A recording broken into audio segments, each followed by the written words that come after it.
for Nashville starts now with this forewarned weather alert. Breaking here at 10 o'clock, a tornado kills 2 people in a nursing home in Arkansas. This is from the same line of storms headed our way. We're going to get to Chief Meteorologist Lisa Spencer in just a moment. She is tracking this potentially dangerous storm. But first, Marissa Sulik joins us now in the newsroom. Marissa, what more do we know about this tornado? Well, Tracy, a county judge in Monette, Arkansas, which is just northwest of Memphis, says those 2 people were killed and 5 others injured in a nursing home tonight. Now, here's a picture of emergency crews responding to that scene. It happened after a tornado hit the building. Now, you'll see a picture of that tornado right here. This is one of the tornadoes people are reporting in that area. Our sister station, WMC in Memphis, is reporting at least 20 people were trapped inside Monette Manor. That's the nursing home. And officials are calling the damage to the home a mass casualty event. Now we want to show you guys a live look from southern Illinois, where reports of injuries after roof collapses on an Amazon warehouse following a tornado there. You can see there's a large presence of emergency crews, and it will eventually show you guys this is a live look from them right now. KMOV is our sister station in St. Louis. We just saw moments ago they also had the roof completely blown off of that warehouse, so we're keeping you guys up to date with all the severe weather going on across the area. Tracy? Wow, stay put. We may be going back to you again. Thank you so much. Tonight, all of our viewing areas under the threat of tornadoes and severe weather. Here are some live looks across our area. So Arkansas is what you see there in the black. We have been following those cameras, and you see that lightning storming there. In the middle, Hopkinsville, where you see some slick roads out there right now. And then Nashville, well, it looks safe and sound for now. But again, this line of storms headed our way in the wee hours of the night, while tons of folks are down on Broadway right now after this Chris Stapleton concert. We're going to keep checking on all of these cameras and bring you whatever we know. But first, let's go to Chief Meteorologist Lisa Spencer. Lisa, already this dangerous and now deadly report of storms. So what do we need to know about these and how close they are to us tonight? Well, you know, that same line is going to be moving right here. And unfortunately, it will be in the early morning hours when it makes its way here into the mid-state. A tornado watch stays in effect until 2 a.m. and that's for most all of Middle Tennessee, with the exception of the Highland Rim and also the Cumberland Plateau, parts of it there towards the east. So we definitely know we have the potential for seeing those storms to produce tornadoes. Right now, we're watching this one cell. I mean, it was just brushing by some of our viewers there across parts of Kentucky, but it looks like that's going to stay out of our hair. There are a few areas of showers we find here just kind of scattered across the mid-state, but this by far is the strongest storm. But you can see what I mean. It's going to continue to move to the northeast, so no worries for you in Cadiz as that storm makes its way through. But what a powerful cell. When I look for circulation, I look for these reds and greens close together, and this storm is certainly indicative of one that could produce a tornado. So there is a tornado warning in effect there as it moves on towards the northeast tonight and headed very close to Princeton. Now I want to show you this bigger view because we were talking about those storms in Arkansas and the damage they've done already. You can see that line, the numerous warnings right along that line. This is headed our way through the overnight tonight. And then you can see a secondary line on the back side of that also headed towards us. And even before it gets here, though, we are looking for some very windy conditions across the mid-state. These winds at this point, they are already high at 18 miles an hour sustained winds, even some estimates of 20 plus near 30 mile per hour winds that are off towards the west right now. So we'll look for that main line to start to enter the mid-state right around 1 o'clock in the morning, with the potential of producing tornadoes, hail, wind, and also flooding. But that's on the very, very low end. Our biggest concern tonight is going to be that damaging wind and tornadoes. I'm going to walk you through a timeline of when we expect that storm to move here into the mid-state, coming up with a complete forewarned forecast. Okay, Lisa. Well, this new system comes just days after 5 tornadoes tore through parts of Middle Tennessee, ripping off roofs, uprooting trees, even killing some horses. The storms left a trail of destruction through parts of Coffee, Moore, and Franklin counties, among others. And parts of Nashville are uneasy tonight ahead of this anticipated severe weather, especially those areas that are finally back on their feet after a tornado did this. It tore through parts of the city back in March of 2020. The Germantown Cafe is one of those businesses bustling again tonight after an emotional and hard-fought battle to come back from destruction. There's a little PTSD. There's always that thought of, we've made it this far after 2 years. what would we do if it happened again? The restaurant partners say they are bracing for severe weather tonight, but they're hopeful it won't send another tornado their way. On this warm winter night, folks in Waverly say they are gearing up for strong overnight winds and possible tornadoes there too. News 4's Marissa Sulik shows us how that city plans to respond to any severe weather outbreak. Here in Waverly, the holiday lights are out, the decorations are up, and they're getting ready for Christmas. But it's 70 degrees in December, and with severe weather expected overnight, some people say they're concerned. Am I in the middle, guys, in the back? For this Waverly family, It's a little warm for December. tonight's weather made it perfect for an annual holiday tradition. Chumpy, sit. Good boy. We're doing family photos with him because we think this is going to be his last Christmas. He's in heart failure. But even with chomper, Christmas gear, Yay. and a bit of holiday cheer, they will never forget the weather that wiped the city 4 months ago.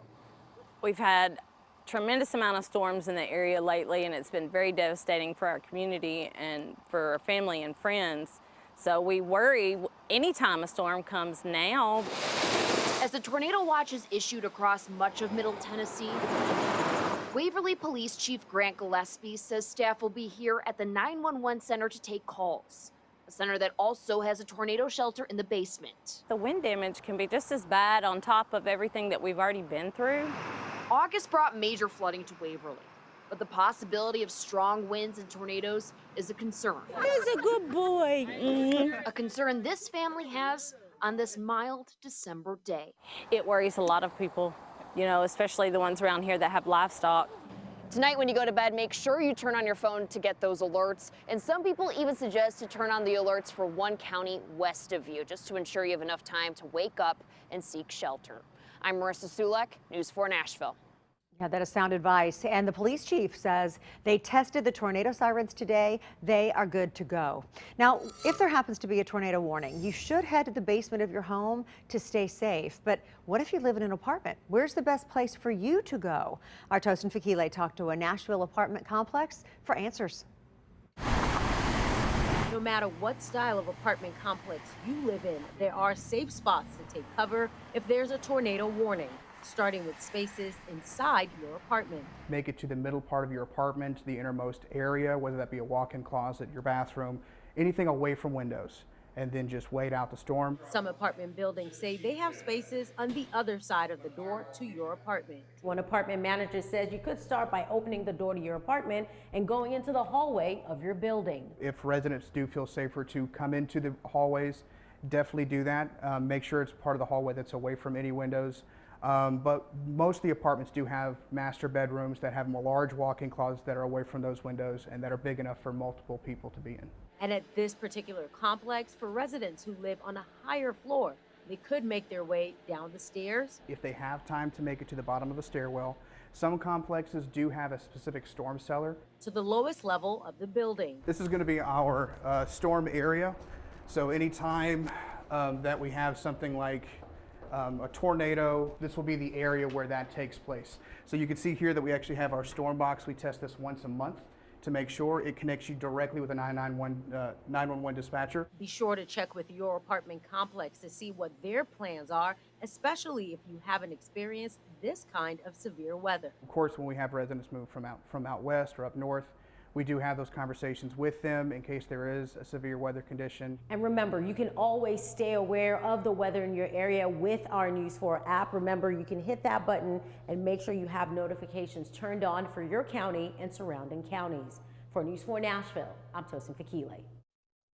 Tosin, thank you. And with severe weather like this, it's important to stay connected and informed. You can do just that with our News 4 app, along with the latest headlines. You can stay abreast of the latest if severe weather in your area. We are available for both Apple and Android devices. Get that downloaded tonight. A woman is charged after police say she put a baby in a freezer decades ago. Tullahoma police say they got a call last month to a storage unit on Old Estill Springs Road in Tullahoma after it was auctioned off. Remains were found inside, and later a medical examiner determined those remains were of a newborn. Authorities traced the storage unit to Melissa McMahon. Police say she rented the unit in 1994 with the purpose of storing the remains there. McCann had the baby just a few days before she got the storage unit.